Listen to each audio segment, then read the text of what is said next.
Salam sejahtera. Mulai esok, Perhimpunan Agung UMNO akan diadakan dan sudah tentu isu yang akan dibincang, isu hangat ialah isu Johor ataupun isu Menteri Besar Johor. Macam mana Zaid, Presiden UMNO telah berjanji yang Hasni akan menjadi Menteri Besar Johor, tetapi orang lain pula yang diangkat jadi Menteri Besar.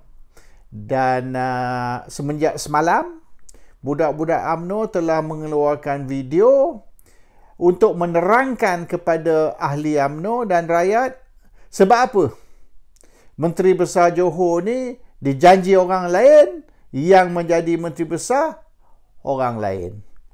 They are doing damage control. Lokman Nur Adam dah keluar video semalam, video hari ni to explain bukanlah Zaid Hamidi mungkin janji, tapi kuasa menentukan Menteri Besar ialah kuasa istana dan UMNO tak boleh buat apa-apa. Itu penjelasan yang diberi. Orang-orang tua masa dulu selalu menasihati orang muda, apabila cakap sesuatu ataupun apabila membuat sesuatu janji, jangan lupa tambah ayat insya-Allah, God willing, with God's permission, dengan izin Allah. Dan sekiranya kita buat sesuatu janji, saya garanti atau saya jamin, dan kita tidak menambah insya-Allah di dalam janji tersebut, maka itu satu perbuatan yang boleh dianggap sebagai takbur. Yang kita rasa ni, kita manusia boleh menentukan dan Allah tidak ada apa-apa peranan di dalam sesuatu perkara. Orang tua selalu marah bila kita cakap sesuatu, dia orang selalu tambah insya-Allah. Jangan lupa, I guarantee I will meet you for dinner 8 o'clock, insya-Allah. Sebab kalau I guarantee I meet you for dinner full stop, mungkin sesuatu akan berlaku untuk menggagalkan rancangan kita berjumpa untuk dinner pukul 8. That is kepercayaan orang tua lah. Tapi nampaknya orang muda banyak tak lagi ikut kepercayaan orang tua. Mereka rasa mereka berkuasa. So the problem is Zaid promise sekian-sekian orang akan jadi Menteri Besar, dan yang jadi Menteri Besar bukan orang yang dijanji. So now budak-budak UMNO is in damage control, nak cuba explain perkara ini. Yang sebenarnya bukan saja Zaid ni takbur kepada Allah dengan berjanji yang dia akan angkat orang ni atau orang tu jadi Menteri Besar. The problem is Zaid lupa sejarah Johor. Zaid ni mungkin pasal dia ni orang Perak ataupun dia bukan orang lama, keluarga dia pun keluarga pendatang dari Indonesia. Dan orang boleh katakan orang Melayu baru ni, terutama sekali budak-budak muda ni, mereka tak belajar sejarah, mereka tak faham sejarah. Jadi mereka ingat boleh katakan interpretasi mereka tentang keadaan tu is the correct interpretation. Salah. Kita kena tahu sejarah tanah Melayu, Johor Riau Empire, iaitu Johor satu masa dulu ialah satu empire, the Johor Riau Empire. Dan selepas jatuhnya Kesultanan Melaka, selepas Portugis ambil alih Melaka, maka Johor muncul sebagai empire Melayu yang baru. We are talking about 500 years. And the Johor Riau Empire extend juga kepada ke Pahang, Perak dan Selangor. Sebab Selangor ni ialah boleh dikatakan jajahan Bugis, sama macam Johor. Dan Selangor ni wujud dengan izin Sultan Perak. So the Johor Riau Empire ni boleh dianggap selain dari Melaka was quite big, termasuk Indonesia. Jadi orang Melayu masa tu bukanlah pendatang dari Indonesia. Johor Riau Empire owned Indonesia, memiliki Indonesia. We didn't come from Indonesia, we owned Indonesia. Tapi ramai orang Melayu kata, ataupun orang bukan Melayu kata, ni Melayu juga pendatang. No, we are not pendatang, you know. Johor ni bukan saja empire, tapi tidak pernah ditakluk oleh British. British takluk Melaka, Singapura juga yang boleh katakan dibeli dari Sultan Johor, dan Pulau Pinang di bawah yang dipanggil Straits Settlements. Dan kita ada Federated Malay States. Dan tahun 1909, British ambil alih di Unfederated Malay States dari Siam, kerajaan Siam, melalui Bangkok Treaty. Jadi Kelantan, Terengganu, Kedah dan Perlis, 4 negeri ni dipanggil Unfederated Malay States. Johor independent. Johor bebas. Johor ni bukan satu koloni Britain, koloni British. Dan Johor sendiri satu empire pada satu masa dulu. Johor volunteer untuk menyertai, Johor volunteer untuk join Unfederated Malay States tahun 1909. Tetapi banyak Johor minta independent. Misalan, Johor guna tulisan Jawi. Dia tak guna tulisan Rumi macam negeri lain. Johor juga ada tentera dia sendiri yang bukan di bawah federal tapi di bawah negeri. Jadi kelebihan Johor tu yang negeri-negeri lain tidak mempunyai, oleh kerana Johor ni tak pernah ditakluk, tak pernah dikolonize oleh British, tapi menyertai Unfederated Malay States voluntarily. Mana secara sukarela dia join. Dan Johor boleh katakan sama taraf dengan negeri lain, maknanya negeri Johor. Dan Johor ni is part of the Unfederated Malay States. 4 negeri yang diambil dari Siam dan Johor yang menyertai on their own. Jadi Johor ni boleh dianggap sebagai independent. Ada a degree of autonomy, a degree of independent.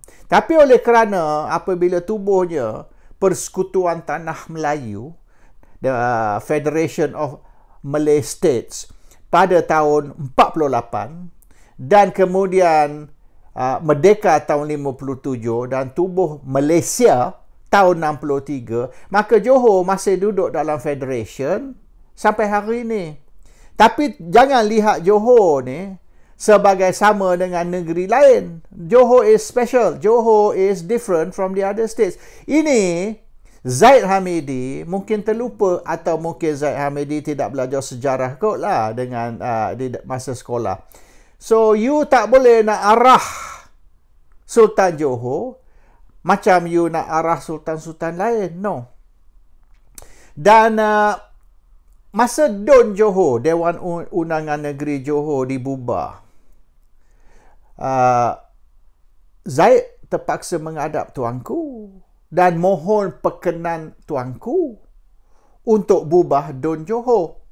Kalau tuanku say no, maka tak boleh bubar lah. Kena tunggulah Parlimen bubar dan Dun Johor bubar serentak dengan Parlimen nanti. Apabila Perdana Menteri Ismail Sabri Yaakob menghadap tuanku Agong dan mohon perkenan supaya parlimen dibubar, maka masa itulah akan menghadap Sultan Johor serentak dan mohon perkenan Sultan Johor bubar Dun Johor serentak dengan bubar parlimen. Tapi mereka nak bubar Dun awal. Dan mereka nak bubar Dun Johor awal sama macam berlaku di Melaka sebelum ini. Kononnya untuk kestabilan politik. Tapi hari ini Melaka kecoh. Dah ada orang UMNO sendiri nak jatuhkan Chief Minister Melaka, Ketua Menteri Melaka. So, yang dikatakan kestabilan politik tu tidak dicapai di Melaka. Dan Johor pun sudah berlaku tidak kestabilan. Maknanya kestabilan politik Melaka dan Johor, di mana mereka bubar Dun Melaka dan Johor demi untuk kestabilan politik, tak tercapai. Sebaliknya, sekarang ni sudah kecoh, dua-dua negeri sudah kecoh. Jadi mereka mungkin tak nampak yang apabila Tuanku Johor perkenan untuk bubar Dun Johor, mereka merasa yang ini kerana Tuanku terpaksa ikut kehendak UMNO. UMNO nak bubar, maka Sultan Johor perlu ikut apa UMNO nak. Sebab you ni Sultan boleh katakan seremonial, rubber stamp. You Sultan tidak berkuasa.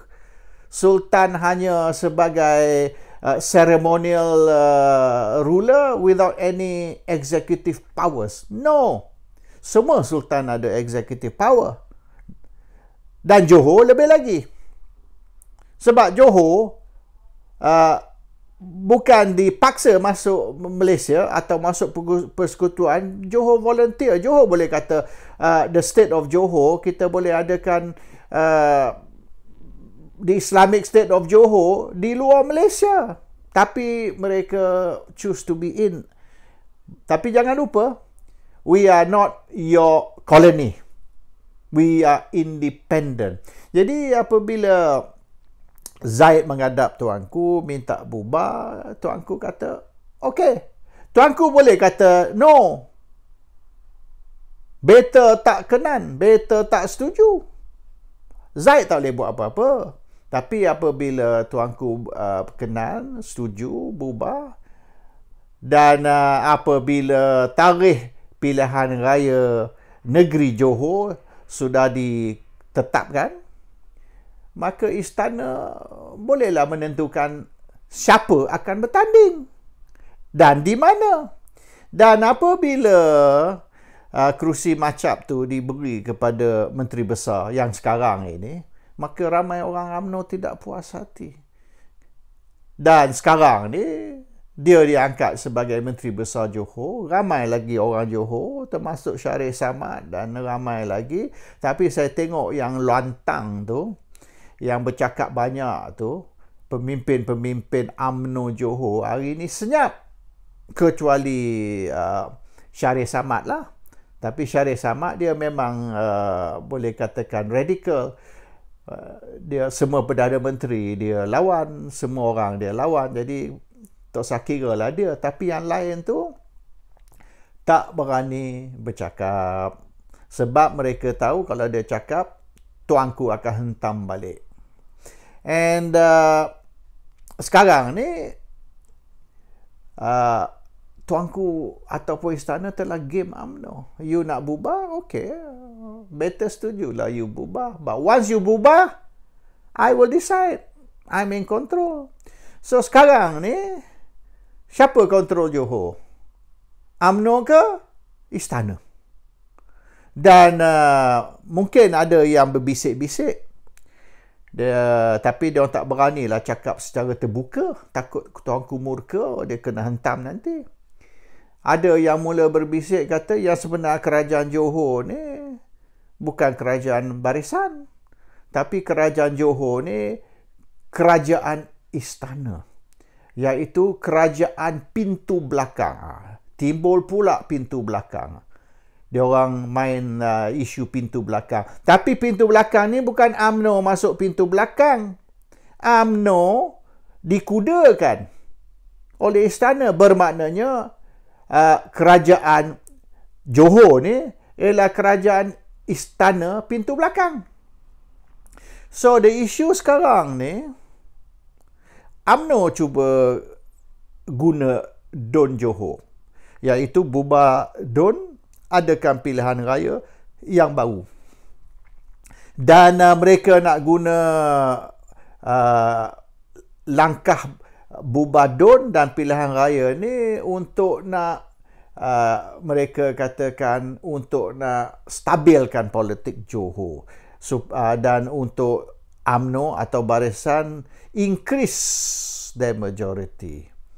Tapi memang kita tahu mereka bubar Melaka, mereka bubar Johor, dan mereka bercita-cita nak bubar mungkin Kedah selepas ini, kerana mereka nak guna ni sebagai tekanan terhadap Perdana Menteri.